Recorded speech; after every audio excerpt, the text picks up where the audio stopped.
Welcome to the Radiology Vault, an open repository for radiology educational content designed for learners and medical professionals. Presented by the Michigan Medicine Department of Radiology. Hello, everyone. I'm Joel Platt, an abdominal radiologist at the University of Michigan, and I'll be sharing a short educational tutorial with you today. Although my topic might sound more like an infomercial that plays late at night on TV, abdominal CT contains a large amount of information that often needs to be processed in a rapid form on a busy clinical or call day. An awareness of common elements of less than ideal abdominal CT readings could lead to better interpretations. What do we do to be a better reader of an abdominal CT study? Well, certainly education as you're doing your residency helps. You could ask a colleague or a peer for help on a given case that you're struggling with. And if you think of the University of Michigan football team, which is maybe just slightly more famous than our residency, they spend most of their time reviewing game films to look at mistakes that are made in preparation for a few days of performance. It's kind of just the opposite for a radiologist or a resident. You're performing or reading cases all the time with very little time for peer learning, although it is very useful. And so this tutorial will review some common categories of places where abdominal CT readings could be less than ideal. The first category I'd like to touch on is never too busy for prior examinations. However, we're always too busy for prior examinations, and so it's really a struggle of time to remember, certainly on a difficult case or something doesn't seem right, are there comparison studies that would be helpful? For example, this case, evaluation for retroperitoneal bleed. This looks like a retroperitoneal bleed given that history in the right retroperitoneum. However, this patient had several outside comparison examinations from different institutions. This is an example of one that was also read as a retroperitoneal bleed because that study also had no comparison. And it turns out this is not a retroperitoneal bleed, but a retroperitoneal sarcoma. Another example of not being too busy for prior examinations, this is a patient with breast cancer, evaluation for metastatic disease. And there's a small lesion in the posterior spleen, looks fairly insignificant. Many lesions in the spleen are benign.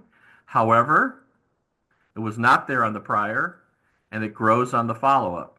And so comparison examinations clearly show this is a metastatic lesion and needs to be highlighted in the report.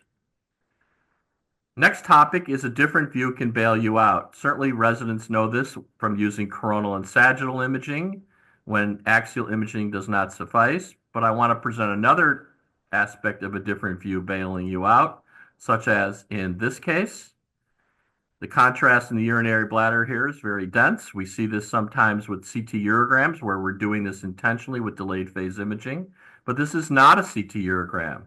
But still we need to use the same principles as if we're reading a CT urogram with the use of wide or a bone window to allow us to see through the contrast and take the time to do this different view so we can see this small bladder neoplasm which was overlooked. Next category is a big one. That's four corners. Obviously the periphery of your vision is more difficult to see findings on, and that makes a lot of sense.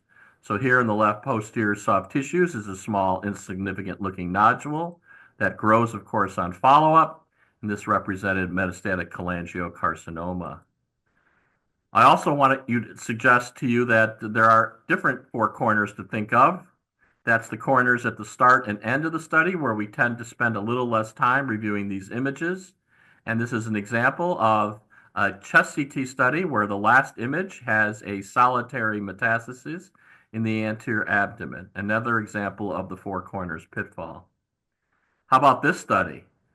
So this is a stone protocol examination, nothing in the kidneys, nothing in the bladder, getting ready to dictate normal stone CT.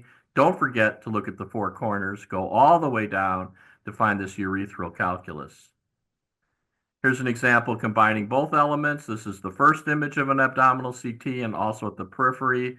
It would be easy to overlook this small soft tissue nodule as highlighted with the arrow. Not just things in the far periphery of your view can be problematic on an abdominal CT. So this aortic CT angiogram, at the periphery of this view, as shown by the arrows, are small areas of peritoneal abnormal soft tissue that represent carcinomatosis, which was not expected or anticipated, easy to overlook, especially without ascites. Here's another example of small peripheral peritoneal carcinomatosis, which was overlooked. Another element common to difficult cases is knowing your site, your institution, where you're reading, what are the usual suspects for what is contributing to missed cases or difficult cases. For abdomen CT at Michigan, one usual suspect is certainly melanoma. And so here's a couple examples of melanoma cases. A little bit of soft tissue, nothing too worrisome in the right posterior upper abdomen. Becomes this in a year with melanoma. Here's an unusual spot for a solitary metastatic lesion anterior to the left lobe of the liver, a case of metastatic melanoma. Another case that'd be easy to overlook in the right rectus muscle, easier to see with the arrows certainly, but maybe increased awareness if we know this patient has melanoma and we're aware it contributes to our missed cases quite frequently. Easier to see on follow-up study when it grows. Here's another melanoma case with a muscular met lateral to the right pelvic bones. All right, what about clinical history? It's another big category, right? And certainly residents always like good clinical history, helping them to focus their reading, and sometimes it does help. But remember, clinical history is also a double-edged sword. So here's a case where history helps. The arrow shows that looking for a small mass in the anterior upper abdomen. It's a good thing we had history, because this would be difficult to observe as it's a lipoma embedded in the fat in the anterior abdomen. But what about history that's less helpful? Here the patient has a history of weight loss. They did not tell us the patient had hematuria, and so they just had a routine CT study, and it'd be easy to overlook this urothelial neoplasm in the left renal pelvis, as shown by the arrows. Much easier to detect when the history of hematuria was submitted, and we performed a CT urogram to see this mass in the left renal pelvis. How about this case? Very common for residents, right? On call, rule out appendicitis. You're focused in the right abdomen. If the appendix looks normal, you're looking elsewhere in the right abdomen. Turns out this patient had a history actually of left renal colic. And so we would have done a stone protocol examination, and we would have been more focused on the left side perhaps for a review, and might not have overlooked this left distal small ureteral calculus. Know yourself. This can be harder to do when you're just starting out, but for more senior residents, you may already be aware of some personal blind spots. Certainly when you're a full-fledged faculty somewhere reading studies all the time, you will be aware of your personal blind spots. I'd like to share mine. I read a lot of CT angiograms and it makes me susceptible to this type of miss. And so we're doing a lot of more elderly patients, and the kidneys are always in the cortical medullary phase in these arterial imaging studies, and it can be more difficult to find renal cell carcinoma in these examinations. Even when I'm trying to be more aware, sometimes I still have a personal blind spot. Here, a lot of distraction in the aorta, periaortic soft tissue, abnormal air, easy to distract you from seeing that small right renal neoplasm as shown in the arrow. So be aware of your personal blind spots. You will be aware of them probably by the time you're done with residency. You just have to keep working at them. What about this next category? This is an important category for the psychology of difficult and missed cases. There are some cases where it's just your bad luck. You open that case. You don't know, it's not labeled. This is going to be a challenging, difficult case. I refer to these as perfect storm cases. This is an example of one. Fairly simple history, evaluate for lymphoma. We're looking for enlarged lymph nodes, and lo and behold, we see extraluminal air adjacent to the colon, and we're worried about perforation or ischemia, and it's a big distractor because the lymphoma is actually in a very difficult location back here in the right paraspinal region, extending into the spinal cord as shown on the arrows on the slide on your right. So this is a perfect storm case. You always feel bad when you don't have an ideal reading, but this is going to be missed by most people reading these cases. They're just difficult cases. Try to balance these perfect storm cases in your peer review conferences or your own review of your own difficult cases with the good call cases. And what's a good call case? A good call case is really something that should have been missed or overlooked, but someone made an outstanding call, and we should celebrate these.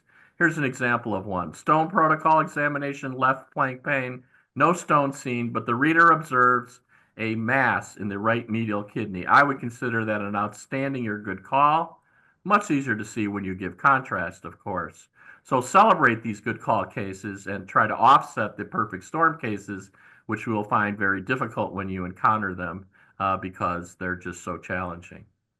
So hopefully in the last few minutes, I've given you some categories that not only apply to abdominal CT studies, but also reading spine MR and bone MR and lots of other areas, such as using comparison when you have time, be aware of the four corners, know the usual suspects, realize the double-edged sword of history, be aware of your personal blind spots, and balance the perfect storm and good call cases in your peer review conferences and your own internal review you do of your cases during residency. Thank you very much for your attention.